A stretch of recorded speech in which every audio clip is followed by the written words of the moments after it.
ఓం నమ శివాయ. దీక్షితుల వారు, ముత్తుస్వామి దీక్షితుల వారు తన కృతులలో పతంజలి వ్యాఘ్రపాద మహర్షులను పేర్కొనడంలో ఒక విశేషముంది. పూర్వము దారుకావనములో ఎక్కువ మంది ఋషులు విద్యాగర్వముతో ఉండేవారట. ఒక దినమున శివుడు మోహన రూపముతో విష్ణువు మోహినీ రూపము ధరించి ఆ వనములో విహరిస్తూ ఉన్నారట. శివుడిని చూసి ఋషిపత్నులు మోహినిని చూసి ఋషులు ముగ్ధులై చపలచిత్తులైనారు. వారి భార్యలు శివుని వెంటపడుట చూసి ఋషులు వారి తపోబలముతో ఒక వ్యాఘ్రమును సృష్టించి వాణ్ణి సంహరించడానికి వదిలివేశారు. శివుడు ఆ పులిచర్మమును ఒలిచి వస్త్రముగా ధరించాడు. తరువాత వారు సర్పమును పంపగా శివుడు దానిని హారంగా ధరించాడు. ఆ తరువాత ఋషులు మాయలకుడు అనే రాక్షసుని పంపగా శివుడు అతడిని సంహరించాడు. అప్పుడు ఋషులు వారి ఓటమిని అంగీకరించారు. అప్పుడు శివుడు దేవతల ముందు ఋషుల ముందు నృత్యము చేయడం ప్రారంభించాడు. ఈ నృత్యాన్ని తిలకించాలని ఆదిశేషుడు విష్ణువును కోరాడు. విష్ణువు ఆదిశేషునితో తపస్సు చేసి శివుని యొక్క అనుమతిని పొందమని చెప్పాడు. ఆ ఆదిశేషుడే భూలోకములో పతంజలిగా జన్మించి చిదంబరములోని శివుని తాండవము చూడడానికి తిలైవనమునకు వచ్చినట్లు స్థల పురాణ కథనము చెబుతోంది. వ్యాఘ్రపాదుడు అనే ఋషి మధ్విందన అనే ఋషి యొక్క కుమారుడు. తండ్రి ఆదేశముపై స్వయంభూలింగానికి పూజ చేయడానికి తిలైవనానికి వచ్చాడు. అక్కడ ఒక వృక్షము క్రింద స్వయంభూలింగాన్ని చూశాడు. ఆ శివునకు తుమ్మెదలు ఆఘ్రాణించని పుష్పములతో పూజింపాలని అతనికి కోరిక కలిగింది.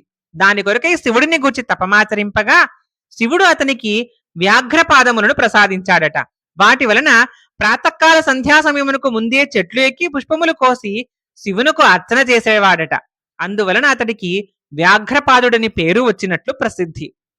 శివుడు పతంజలి వ్యాఘ్రపాదులకు తన నాట్యము చూడవలనని కోరికను తీర్చాలని అనుకొనగా అక్కడి దేవత అయిన కాళిక అభ్యంతరము తెలుపుగా వారిద్దరూ కలిసి నృత్యం చేయడం ప్రారంభించారు. ఆ సమయంలో శివుని కుండలము జారిపడగా ఎవరినూ గుర్తించకుండా నృత్యము చేయొచ్చు ఆ కుండలమును తీసి తిరిగి ధరించాడు. అప్పుడు కాళిక తన ఓటమిని అంగీకరించింది. శివుడు నటరాజు రూపము ధరించి నృత్యము చేశాడు. దానిని ఆనంద నటనము అంటారు. ఈ ఆనంద నటనమును పతంజలి, వ్యాఘ్రపాదుడు, శివకామవల్లి, ఇంద్రాది దేవతలు తిలకించి ఎప్పటికీ చిదంబరములో ఈ నృత్యాన్ని చేయవలనని శివుడిని కోరారు. ఆ మండపమే నేటి పున్నంబళముగా పిలువబడుతోందని స్థల పురాణము మనకు చెబుతోంది. చిదంబరములోని దేవాలయములో మధ్య నటరాజమూర్తి ఒక ప్రక్కన శివకామవల్లి మరి ఒక ప్రక్కన ఆకాశలింగము ఉండును. ఆకాశము శూన్యము గనుక మనకి అక్కడ లింగము గోచరింపదు. కాని మకర తోరణము ముందు త్రిశూలము కనిపిస్తాయి.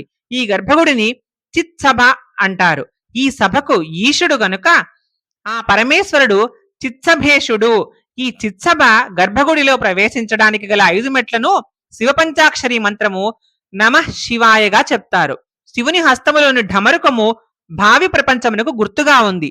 ఆ ఢమరుక శబ్దము నుండి ఓంకారము పుట్టినదని, అందుకు శివుడు ఆ ఢమరుకమును 14 సార్లు వాయించనట. అది పాణినికి 14 సంస్కృత సూత్రములుగా వినిపించినదని వానిని మహేశ్వర సూత్రములని అంటారు. అవియే సంస్కృత వ్యాకరణము మూల సూత్రములని స్థల పురాణగాథ. శ్రీ ముత్తుస్వామి దీక్షితుల వారు చరణములో సీతాంశు గంగాధరం నీలకంఠరం అని అన్నారు. శివుని సీతాంశుని అనగా చంద్రుని గంగను ధరించిన వాడని, శ్రీక్షేత్రము కేదారము మొదలైన క్షేత్రములకు ఆధారమైన వాడని, శివుడు పంచభూతాలకు సర్వప్రాణులకు ప్రభువగొటిచే భూతేశునిగా దీక్షితుల వారు పేర్కొన్నారు. శార్దూల చర్మమును ధరించి చిత్తునే అంబరముగా ఆవరణగా చేసుకున్నవాడు శివుడు. చిదంబరమున భూసురులైన త్రిసహస్ర సంఖ్యలోనున్న మునులకు, అర్చక స్వాములకు ఈశ్వరుడు. అతడే విశ్వమునంతకు ఈశ్వరుడు. ఈ శివుడు వెన్నవలే కరిగిపోయే హృదయం కలవాడు. మొదటి వేల్పోయినవాడు, వేదములకు వేద్యుడైనవాడు. అట్టి శివకామవల్లీసుని ఆశ్రయించుచున్నానని దీక్షితుల వారు చరణములో పేర్కొన్నారు. ఓం నమ శివాయ. ఈ వీడియో మీకు నచ్చితే లైక్ చేసి షేర్ చేయండి. ఇలాంటి మరిన్ని వీడియోల కోసం ఈ ఛానల్ని సబ్స్క్రైబ్ చేయండి.